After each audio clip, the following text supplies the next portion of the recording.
so happy to be here. What's up, everyone? So, how are you doing today, Mr. Bois? Oh, I've never been better, Rachel Ray, and yourself? I'm doing great. So excited to get this show started. So, tell me about yourself, your childhood. Is there anything major from your childhood that affected you to write this novel? Well, Rachel, I was born in Massachusetts in a little town called Great Barrington, and my family was part of a minuscule, free black population. Through the devastations of my childhood, I had to learn to be responsible at a young age. Through this, I learned that education was essential for survival in a white-dominant nation. You said education was essential? How did that affect your schooling? Well, Rachel, as you know, I was the first African American to earn a PhD from Harvard University. Due to this, I became a well-known figure of the civil rights movement to the formation of the NAACP. Wow. Well, we've got to go on a commercial break, and we'll be right back with more W.E.B. Du Bois.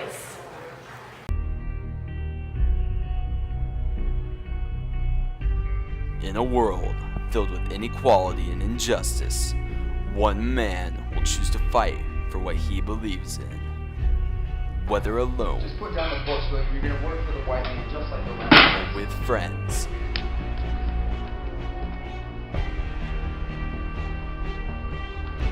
he will never give up.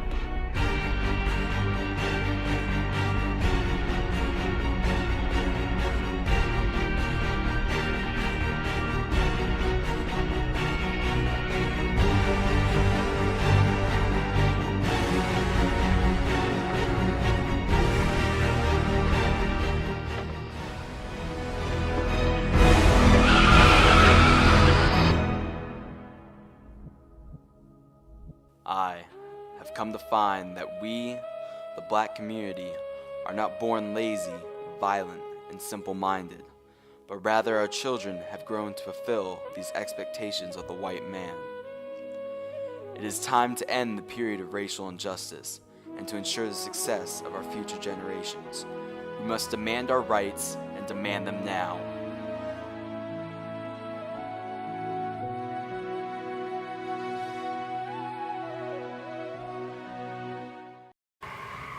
Alrighty guys, we're back, and today we're making soul food based on the novel The Soul of Black Folk. So during the commercial break, my lovely guest and I started frying some chicken, and we started making some biscuits.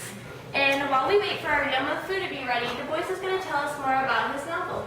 Alright, Rachel. Well, the thesis of my novel was... Oh, just kidding. My book is about my perspective of the interaction between the black and white folks in society. I believe that black men should have the same rights white men are given.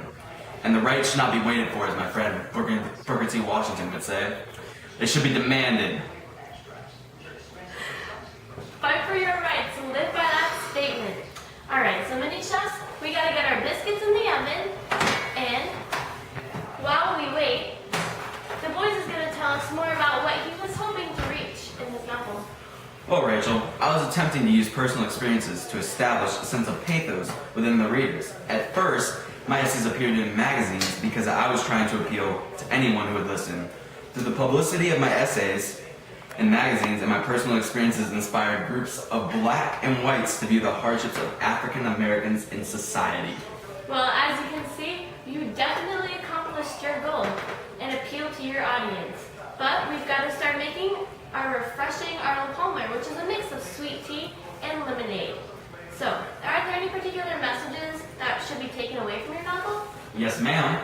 I was hoping that my audience would understand that losing ties with traditions leads to a loss of distinguishable characteristics of the African American society. Alright, well our food is done, so let's go sit down and enjoy some yummy food with our chat. Okay, Rachel. Alright, Mr. Du Bois, where do you see your philosophy actively taking place in society? That African Americans finally saw themselves equal in society, meaning it's not just a white man's world. Wow, your novel attacked issues that we're seeing in contemporary society today, but you wrote it 100 years ago. You're truly an inspiration. Thank you so much for being on my show. It was an honor. But my tummy is rumbling and I need some food, so let us say goodbye to these lovely people and enjoy some yellow food. No, thank you, Rachel Ray. And bye, everybody. I enjoyed being on the show today.